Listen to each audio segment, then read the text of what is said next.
Assalamu alaikum, qarindoshlar, qanday ahvolinglar? Har vaqtinglar xayrli bo'lsin. Men oldin qattim hazm qilish bo'liminiki 12 barmoq uchiga kelgandim. Shuning davomini so'zlasam, uning atrofidagi a'zolarni bir aqr so'zlab bo'ldim. Ko'plagan qarindoshlarmi savollarni so'rayotdi.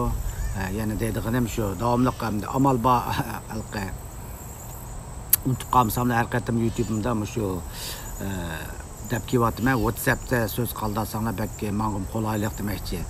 Boshqa masalan Facebook deymiz, Instagram deymiz, u yerlarda Messenger deymiz. Aşağıda xat yozayotgan qarindoshlar bor. Ammo bunda xat yozibni qilsam mening vaqtim ketadigan boshqa ishlarim bor-da. Shunga shu WhatsApp'da söz qoldirishinglarni umid qilaman. O'zaro agar savol so'raydigan qarindoshlar o'zaro yetkazib qo'ysanglar demoqchi. Hozir men WhatsApp'da ko'p qarindoshlar savollarni so'rayotdi. Hamda bugungi planim amal bor hamda 12 barmoq uchining keyingisi kichik uchi, ham 12 barmoqni kichik uchiga qarab mangdi.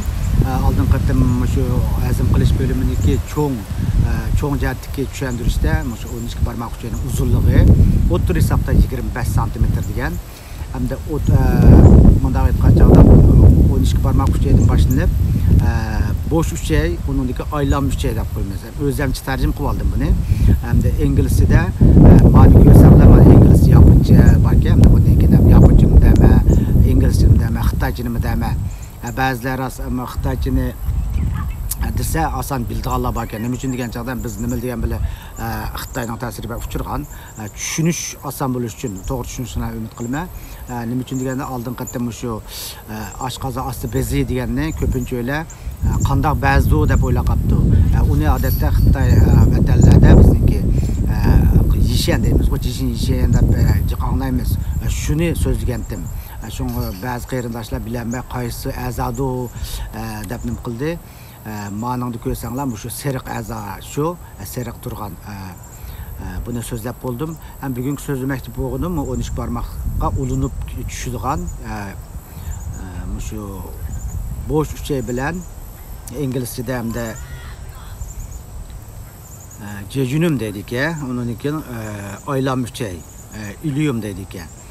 İngilizce hamda shunlashqa hamda buniki hamda cho'ng meditsina jihatda cho'ng farqi bakmi cho'ng emas, ko'z bilan ko'rib farqlantirish ozroq tas hamda buni hamda xitoycha kungchang deymiz-ku. Buniki hamda 5 dan 2 qismi, yuqori qismi shu bo'sh uchay jejunum deydik. Ananiki 5 dan 3 qismi 5 dan 3 qismi aylanma uchay. Bu aylanma uchay Xuychangdan cho'ng uchayga tutishdi. Qarg'u uchay deymiz-ku. U qismi kelgan chog'da uni ayrim so'zlayman. Cho'ng uchayning boshlanishi. Demakchi bu rasmni ko'rsanglarmi, shu rasmda mana ustun qismi rangli ko'ringan. Undan keyin ko'k rangliki shu 5 dan 2 qismi bo'sh uchay, 5 dan 3 qismi aylanma uchay desak bo'ladi. Hamda buniki ikkisiniki boy degandek farqini toza cho'ng farqi mikroskoplarda farqlantirib bo'ladi ekan.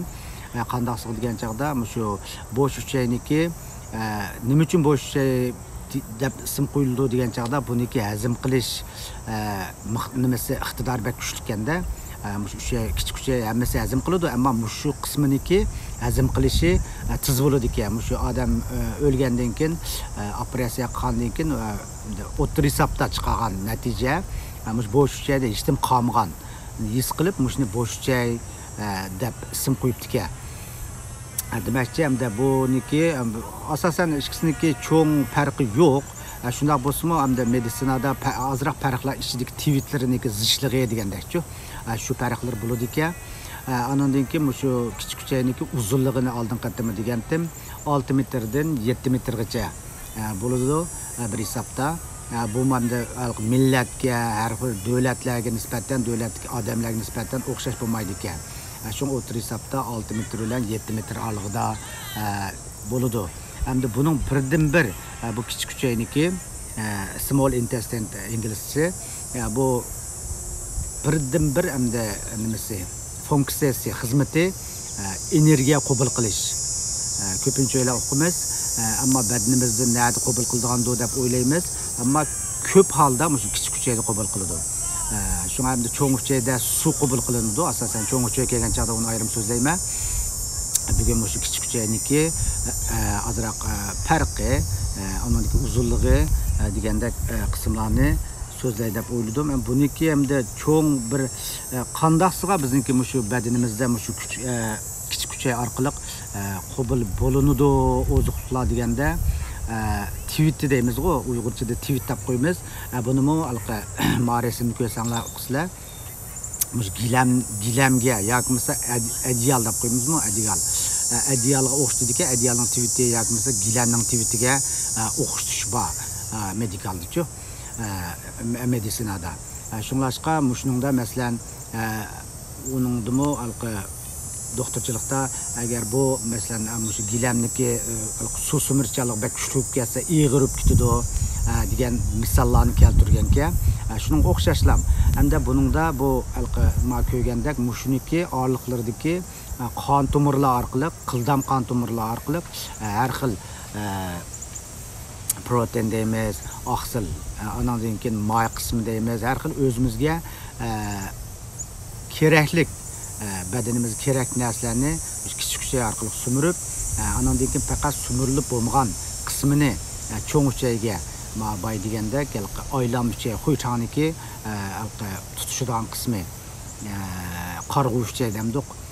Qarg'u uchayga opirdi. Qarg'u uchayga opagandan keyin undan keyin qarg'u uchayda qolgan qismini bir taraf qiladi. Albatta bay deganda cho'ng uchayniki suv sumirish iqtidori bor dedik. Kichik uchayningmi o'xshash ma'lum miqdorda cho'qimlam suv sumirish iqtidori bo'ladi.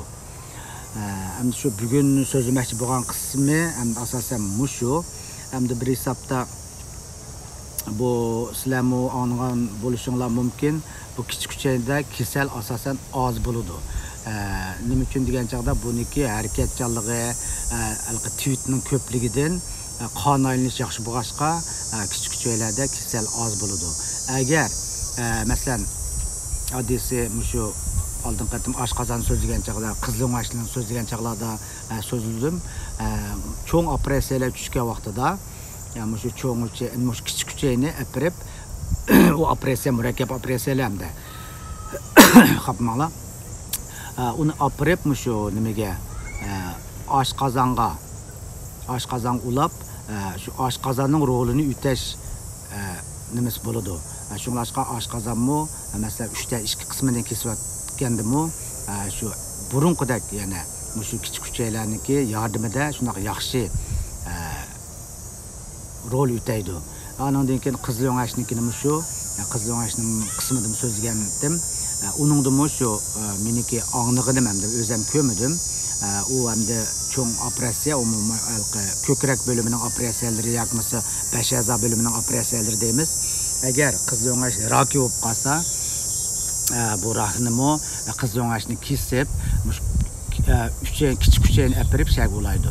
Shunlash Xudoyim shu bizning kichik uchaylarni uzun qilib yaratibdi deb o'ylab qolma. Bu kichik uchayniki bay degandek ichki qismida shunday mo'l sumirgich desak bo'ladi bir hisobda. Shu oziqlik sumirish nimasi roli kuchli, yaxshi bo'lg'achqa, qon aylanishi yaxshi bo'lg'achqa har taraflarga apirib ishlatgili bo'ladi demoqchi. Anoniki ras bu ko'p uchraydigan bir kasal bor, u bo'lsa-mu ko'pinchalar anglagan shu uchay to'silib qilish yoki bo'lmasa uchay almishib qilish degandek bir kasallar bor. Bu nihoyat xatarli kasal. Buning alomati qanday bo'ldi degan chaqda masalan uchay to'silib ketsa yoki bo'lmasa almishib qoldi degan gap, bir-birisi giralishib ketgan vaqtida qon aylanish shunchalik asosan yo'q bo'ldi. U vaqt chaqdagi birdan-bir alomat nima degan chaqda qusoq qattiq og'riydi. Og'irgan chaqda ham o'zinglarmi o'yladi masalan, ashna ish bo'lgan chaqda darhol masalan o'zinglarnikini o'zinglar qilolmaysizlar. Agar oilaning a'zolari biroz ashna bo'lib qolsa, darhol yotqizibla qo'sqin tutmoqsizlar. Qo'sqi qattiq shu toshda bo'lib qoldi-chu. Toshda bo'lib ketdi. Onda vaqtida darhol jiddiy bo'limga olpamsanglar, uchayniki cho'ng operatsiya tushib ketdi. Uchay vaqt chaqda bu giralishib ketgandiki bu qon aylanish bir-birisiga yetkazmay qarayib ketdi-da, shunday qon aylanish yo'q bo'lgandan keyin tiz apamısanglar bu uchayni kesida ahvol yuz berdi. O operatsiyalarga ben qatnashgan. Shunlashqa o qop-qora bo'lib ketdi-da, qor bo'lib ketgandan keyin bu 6-7 metr uchayni shu qor qismini kesib o'tib, ikki tarafidan kesib, uningki yana uchayni ulaydigan ahvol bo'ladi. Bu bir cho'ng bir operatsiya. Shunlashqa bu hayot ulanmo alqi shuna o'lim girdoq opirdi desam bo'ladi, darhol apamısanglar. Bizniki ham qarindoshlar, ba'zi qarindoshlar doktorxonaga berishga alqi qayriq deb qo'yamdik. Shunlashqa mushuna ahvollar yuz bergan chaqda cho'qim darhol operatsiyalarni tavsiya qilaman. Mening YouTube kanalimni ko'rmoqchi bo'lsanglar, bu joyni bosgandan keyin bu joyga sog'lomlik to'g'risidagi tan saqliq degan xatni kirgizsanglar, latincha xatni.